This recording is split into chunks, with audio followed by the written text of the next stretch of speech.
La journée mondiale de l'allaitement maternel est célébrée ce 1er août. Pour l'occasion, la rédaction s'est intéressée à l'importance du lait maternel au-delà de l'aspect alimentaire. À suivre dans ce journal. Ouverture ce matin du Salon malien de l'architecture et de la construction SAMAC, une occasion pour les professionnels du secteur de réfléchir aux réponses architecturales face aux défis climatiques et économiques du moment. Les détails dans cette édition. Merci d'avoir choisi ORTM2 pour vous informer. Mesdames et messieurs, bonsoir et bienvenue. Ce vendredi matin, les Bamakois se sont réveillés avec la pluie qui a duré jusque dans l'après-midi. Une de nos équipes de reportage a fait le tour de plusieurs structures administratives pour constater la présence des agents et le fonctionnement des services. 3 structures ont été ciblées, la mairie de la commune 4, le centre de santé de référence de la commune 3 et l'INPS. Les agents étaient sur place malgré la pluie. C'est ce que nous dit Mohamed Bari dans ce reportage. Bamako, les rues sont moins animées que d'habitude. La circulation ralentit et beaucoup hésitent à sortir à cause de la pluie. Pourtant, plusieurs services publics continuent de fonctionner normalement. À la mairie de la commune 4, le président de la délégation spéciale, Siaka Alseni Kamara, assure de la présence des équipes et des dispositions prises pour garantir la continuité des services, même en période de forte pluie. J'ai quand même choisi d'introduire les registres et par rapport au système de contrôle et réactiver, redynamiser le système de contrôle de la collectivité. Que les ressources, la personne en charge des questions des ressources humaines s'occupe correctement du contrôle de la présence et même l'heure de rentrer à la maison. En ce sens, nous avons mis à la disposition de cette personne les ressources humaines et un registre qui permet de contrôler l'heure d'arrivée et puis l'heure de départ à la maison de l'ensemble des travailleurs. Du côté de la santé, le médecin-chef du centre de santé de la commune 3, Dr Al-Bachar Amidou, confirme que les consultations se déroulent normalement. Il a également salué la ponctualité du personnel ainsi que les mesures mises en place pour répondre efficacement aux besoins des usagers. On a notre responsable de ressources humaines qui viennent aussi, même avant 7h30 parfois, qui fait, et le surveillant général aussi d'ailleurs, qui l'accompagne, qui font la ronde le matin pour voir les différentes unités et par rapport à leur fonctionnalité. Donc nous sommes tous là.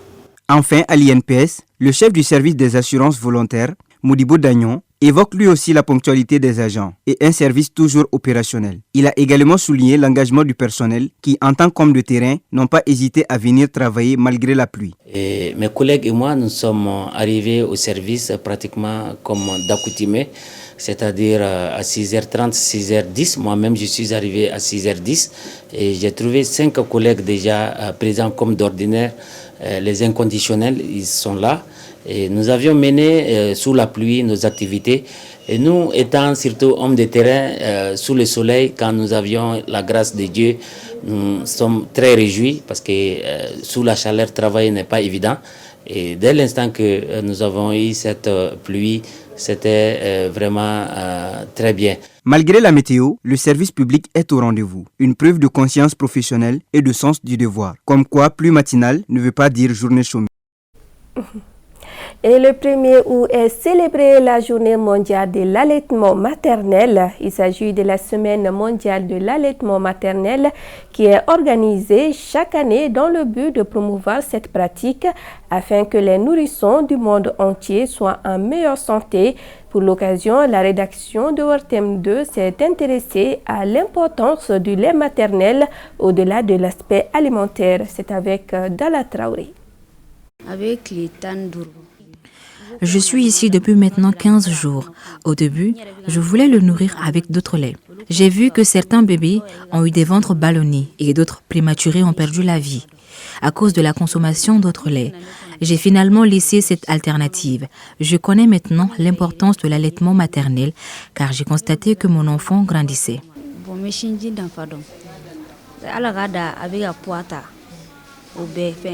Tout comme Aïchata, peu de mamans réalisent l'importance et les avantages de l'allaitement maternel. Aïchata a donné naissance à ses bébés prématurés à sa première maternité. Dans cette unité kangourou uniquement réservée à la prise en charge des prématurés au CHU Gabriel Touré, on fait comprendre à Aïchata que l'allaitement maternel exclusif est primordial pour la survie du nouveau-né. On nous apprend comment allaiter. Comment porter le bébé, le protéger contre l'air. On doit allaiter toutes les 2 heures. Quand je suis à la maison, dès que l'enfant pleure, je l'allaite. Mais ici, il y a une méthode stricte. J'ai eu beaucoup d'avantages. A commencer par les consultations prénatales, que ces consultations prénatales soient faites correctement, parce que c'est à ces occasions-là qu'on peut leur parler déjà de l'alimentation de leur futur bébé. Et les mamans qui doivent venir, surtout les belles mamans, qu'elles sachent que les pratiques évoluent. Il y a des choses qu'elles ont eu à faire dans le temps qui ne sont plus d'actualité. Comme les décoctions qu'on donne au bébé, ça n'apporte rien à l'enfant. Il faut savoir que leur organisme n'est pas mature. Donc par rapport même à la toxicité est augmentée et ça retarde la montée laiteuse. Donc de ne pas donner les jus de date, de ne pas donner les zamzam, de ne pas donner autre chose. Selon les spécialistes, le lait maternel est d'un apport capital pour assurer le bien-être du nourrisson. D'où l'appel à un allaitement exclusif de la naissance à l'âge de 6 mois. L'allaitement maternel est gratuit. Il a un double bénéfice, notamment pour l'enfant et la maman. Alors, le lait maternel est un produit biospécifique, c'est-à-dire qui est très unique. Il n'y a aucun autre lait qui peut remplacer le lait maternel. Ses bénéfices sont aussi pour le nouveau-né et pour la mère, donc pour l'enfant et pour la mère. Ces bénéfices vont de la protection contre les maladies, notamment les maladies diarrhéiques, certaines maladies respiratoires chez l'enfant. Ces bénéfices, c'est aussi un lait qui est adapté aux besoins spécifiques de croissance et de maturation de l'enfant, notamment dans son développement cérébral. Il produit des anticorps qui l'aident à lutter contre les infections. Il évite les allergies chez l'enfant et c'est le meilleur aliment pour la santé de l'enfant. Car chaque fois qu'un enfant tète, la composition du lait maternel et sa quantité est adaptée aux besoins spécifiques de l'enfant à ce moment-là. Le lait maternel est aussi bénéfique pour la mère parce qu'elle évite les risques de maladies cancéreuses, notamment le cancer du sein et le cancer de l'ovaire. Ça permet l'espacement de la naissance et le lait maternel est bénéfique parce que c'est économique. Les contraintes liées à l'alimentation par l'allaitement maternel sont d'ordre physique pour la mère. Parce que ça demande quand même sa disponibilité et c'est un choix. Il faut que la maman accepte d'allaiter son enfant. Et cela peut jouer sur son emploi du temps, effectivement. Mais aussi, ça peut amener souvent des engorgements mammaires, des mastites. Mais quand on compare les bénéfices et les contraintes liées à l'allaitement, les bénéfices priment par rapport aux contraintes. Et aussi, il faut être dans les bonnes dispositions pour lutter contre les préjugés sociaux, notamment le fait que quand les femmes allaitent, elles pensent que ça peut amener des éléments inesthétiques par rapport à la tenue des seins, mais aussi il y a beaucoup de préjugés concernant l'allaitement maternel. Selon ce pédiatre, le taux de l'allaitement est très bas selon l'enquête démographique et de santé. On a une progression de la mise au sein précoce. Mais quand on prend l'allaitement maternel exclusif, cette progression est très timide, c'est autour de 40%. Vous voyez, c'est très timide. Mais quand on demande les mamans, elles disent « j'allaite ». Elles vont tous vous dire que j'allaite mon bébé. Mais en fait, l'allaitement exclusif, le taux est très bas. Ce taux est bas. Peut-être c'est un problème de compréhension des bienfaits du lait maternel jusqu'à présent. Pour les agents de santé, il s'avère important de maintenir la dynamique de sensibilisation, histoire de favoriser une adhésion massive des femmes en âge de procréer, notamment les jeunes mamans.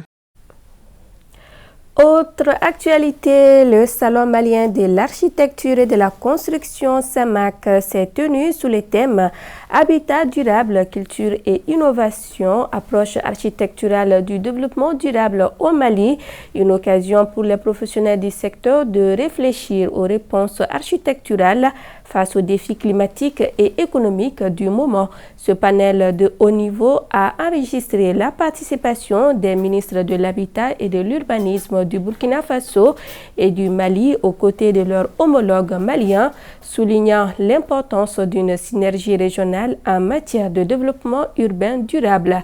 Reportage Amadou Diallo, Madou Koulibaly.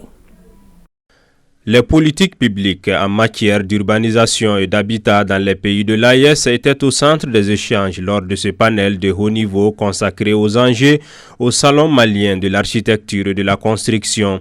L'occasion a été saisie pour dresser un état des lieux du secteur et partager les différentes expériences.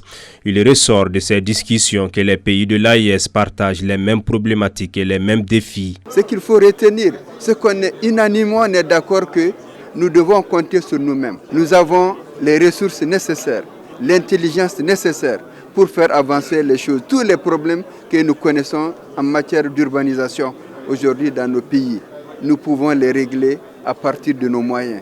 Le manque de maîtrise de la croissance urbaine, le non-respect des normes de construction, l'absence de synergie entre l'État et les collectivités territoriales ainsi que les enjeux liés à la sécurité foncière sont autant de préoccupations majeures soulignées par les professionnels du secteur. Le président de la République a pris une décision non seulement pour amoindrir le coût du foncier et en donnant valeur au titre foncier. Donc le titre foncier en réalité est le seul document réel pour la propriété foncière, si elle est bien conçue, qui malheureusement n'est pas respectée. Donc il faudra quand même qu'il y ait une conjugaison entre le ministère des Domaines et le ministère de la Justice pour comprendre qu'est-ce que c'est qu'un titre foncier. Et tout le dispositif est là, les textes existent, les lois, les décrets, les politiques existent, mais c'est vraiment leur application qui pose problème. Pour garantir un cadre de vie harmonieux et équilibré, les trois pays de l'AES conjuguent leurs efforts afin de mettre en œuvre des stratégies de développement à long terme, à en croire les panélistes. Les taux d'urbanisation assez élevés et avec des projections aussi qui sont élevées, liées notamment à ces questions de déplacement et qui engendrent des préoccupations liées aux questions de logement décent, aux préoccupations liées à l'aménagement urbain, donc les questions d'équipement et d'infrastructures socio-économiques de base, des questions de mobilité urbaine, des questions d'inondation. Et donc tout ça nécessite que ces acteurs-là puissent réfléchir à des problématiques et surtout de sortir des solutions qui tiennent compte de nos réalités. Je pense que l'une des solutions, c'est surtout de faire des réformes aussi dans nos textes. Ce matin, j'avais parlé d'une vision horizontale du foncier. Voilà, les gens deviennent de plus en plus nombreux, il y a moins de parcelles, donc il faudrait à un moment donné s'asseoir et puis trouver les options qu'il faut pour pouvoir en tout cas permettre à tout un chacun l'épanouissement. Parce que vous le savez tous, le logement abordable, ce n'est pas un luxe, c'est une nécessité. Donc tout le monde a droit en tout cas à avoir un logement abordable et durable. Les ministres de l'AES en charge de ces questions ont appelé les acteurs du secteur à intensifier leurs efforts en coordination avec les pouvoirs publics dans le but de trouver des solutions durables à la problématique de l'urbanisation et de l'habitat dans l'espace AES. Dans la mouvance de la journée panafricaine de la femme, lumière ce soir sur une jeunesse qui ose, résiste et réinvente l'héritage africain. À seulement 19 ans, Bintou Tall incarne cette génération montante, fière de ses racines et déterminée à leur redonner toute leur noblesse. Diplômée d'une licence en marketing et communication, elle est fondatrice de Couronne, une marque de soins capillaires naturels. Et c'est à Bako Dikoroni assez que notre reporter Tanavet Sangare a rencontré cette jeune entrepreneur au regard franc et à la voix assurée. Suivons. Bonjour, ça va? Rien ne la prédestinait à l'univers de la cosmétique capillaire, sinon un combat intime, silencieux, mais profondément formateur. Depuis près de 10 ans, Bintou vit avec une pathologie peu connue, la trichotillomanie, un trouble compulsif qui pousse à s'arracher les cheveux. Lorsque c'était vraiment intensif à mon niveau, Je passais tout mon temps sur Internet à faire des recherches sur la maladie, à essayer de comprendre comment est-ce que j'allais faire pousser mes cheveux, surtout les parties que j'avais arrachées. Donc c'est à travers ça que j'ai découvert l'univers des cheveux afro, que j'ai compris que les cheveux ne marchaient pas comme ça, il n'y avait pas de recette miracle pour faire pousser les cheveux. C'est dans ça que je me suis intéressée vraiment dans tout ce qui était DIY à la maison, faire des soins à la maison, et ça marchait. Plutôt que de sombrer dans le rejet ou la dissimulation, elle choisit de faire de sa douleur une force. En décembre 2024, elle lance Couronne, une gamme de soins capillaires artisanaux formulés à base d'ingrédients locaux tels que les fleurs d'hibiscus ou encore le beurre de karité. La marque propose une gamme qui s'appelle Hibiscus, donc d'où le fait que tous les produits sont faits à base de fleurs d'hibiscus. En dehors de ça, on a d'autres produits naturels. L'huile, en fait, c'est de la macération. Donc, en premier lieu, on commence avec de l'huile de tournesol que nous faisons macérer avec plus de 24 herbes ayurvédiques, parmi lesquelles je peux citer la poudre de moringa, la poudre de neem, la poudre de rita, la poudre de kapor kashli, la poudre d'ashwagandha et plein d'autres poudres avec les feuilles d'hibiscus aussi qu'on ne va pas oublier. Donc, c'est une macération qui se fait sur 1 mois. Après les 1 mois, on passe le produit au tamis et ensuite, après, on rajoute d'autres huiles comme l'huile de ricin, l'huile d'amla, l'huile de bringarage avec de la vitamine pour conserver le produit. Donc, en dehors de ça, nous avons aussi le masque hydratant. L'entreprise, aujourd'hui florissante, livre une vingtaine de commandes ou plus par jour. Bon, le produit le plus utilisé par les clients, franchement, c'est le lait hydratant. Les gens achètent ça en pagaille. Hier, on a fait la production du lait hydratant. Donc ça, c'est un échantillon qu'on garde toujours. Voilà. Sinon, la grosse production, elle a déjà été faite. Ça, c'est juste un petit échantillon qu'on garde. Souvent, on les distribue aussi pour garantir l'efficacité du produit. Donc, on commence par renverser. Vous voyez ? Comme je l'ai précisé, là, c'est juste l'échantillonnage. Sinon, nos productions sont beaucoup plus quantitatives. Voilà.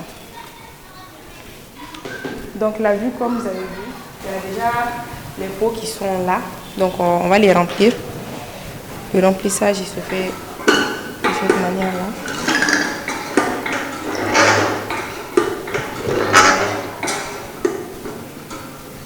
C'est combien de... Ça, c'est du 200 ml. Voilà. Donc, c'est comme ça, on remplit. On va remplir jusqu'à ce que le produit s'épuise. Depuis le début de la marque, franchement, jusqu'à maintenant, tout va bien, alhamdoulilah. Les ventes ne font que exceller. Au début même, j'avais une certaine statistique en tête. Je me disais, bon, c'est tel nombre de gammes que je vais vendre par mois. Mais grâce à Dieu, je me suis retrouvée à vendre le quadruple par mois. Donc, ça a été un défi parce que par rapport à la capacité de production, c'était pas trop ça. Vu que moi-même, j'avais prévu seulement une certaine quantité que j'allais écouler par mois, mais je me suis retrouvée avec une forte demande de produits. Et là, on a dû vraiment s'adapter à la situation. Maintenant, la capacité de production suit avec le rythme de la demande. Je les vends en ligne. Les clients séduits par l'authenticité et l'efficacité des produits sont fidèles. Alors, de base, j'avais des problèmes au niveau de l'hydratation et aussi de la casse. Et donc, avec Couronne, j'ai eu la chance de pouvoir tester toute leur gamme. Et c'est surtout le lait hydratant qui m'a vraiment marqué. Bon, Couronne, c'est ce que j'utilise presque tous les jours. Minimum 2 à 3 fois par semaine. Ouais. C'est ça qui a un peu fait pousser mes cheveux et tout. De base, moi j'utilise le shampoing solide et l'huile poussante aussi. Mais le chemin n'a pas été exempt d'embûches. Déjà, même avant de créer la marque, j'ai perdu énormément d'argent dans la création parce qu'au début, je ne m'y connaissais pas trop. Et bon, pour moi, j'avais fait de l'autodidacte, donc je me disais que ça allait, je pouvais gérer. Alors que j'avais besoin d'une formation en cosmétique. Tout ce qui était en rapport avec la tricologie, j'étais bien, mais au niveau de la cosmétique, c'était pas trop ça. Donc, j'avais acheté énormément d'ingrédients à un moment donné, j'avais investi énormément d'argent. Mais lorsque les produits sont venus et que j'ai essayé de fabriquer les produits, bon, ça a un peu flop, ça n'a pas marché. Donc, ça m'a fait un peu mal vu que j'avais investi du temps et puis j'y croyais au projet. Donc, après cet échec-là, j'ai fait des recherches, je suis allée faire des formations, je suis revenue encore et au final, j'ai pu créer, alhamdoulilah. Bon, les formations en présentiel, je les ai fait ici, mais il y a d'autres formations que j'ai eu à faire en ligne qui ont été faites par d'autres nationalités. Des Béninois, par exemple, j'ai eu à faire une formation avec une Béninoise. Soutenue depuis ses débuts par sa famille, pilier essentiel, Bintou trace désormais une voie qui dépasse la simple réussite commerciale. Elle porte une ambition plus vaste, celle de raviver la flamme d'une identité trop souvent mise sous silence. Je pense plus à un salon où les femmes peuvent venir, même les hommes, pour faire des soins de cheveux, faire des coiffures, voilà, telles que les locks, les micro-twists, etc. Et il y aura peut-être un coin dans le salon où nous allons exposer les produits dédiés à la vente. On l'encourageait d'abord pour un départ, ensuite quand ça a évolué, moi quand même je la regardais, je ne comprenais pas du tout vraiment. Comment on peut arracher ses cheveux comme ça là? Je la prenais comme une folle. Je suis fière d'elle. À l'image de nombreuses femmes africaines engagées dans le changement, Bintou Tall fait de sa trajectoire personnelle un manifeste pour le collectif. Elle nous rappelle que l'engagement peut prendre racine dans les gestes les plus simples, comme celui de s'aimer au naturel. C'est ce qui met fin à cette édition. Grand merci à vous de nous avoir suivis. Très bonne suite de nos programmes et bon week-end.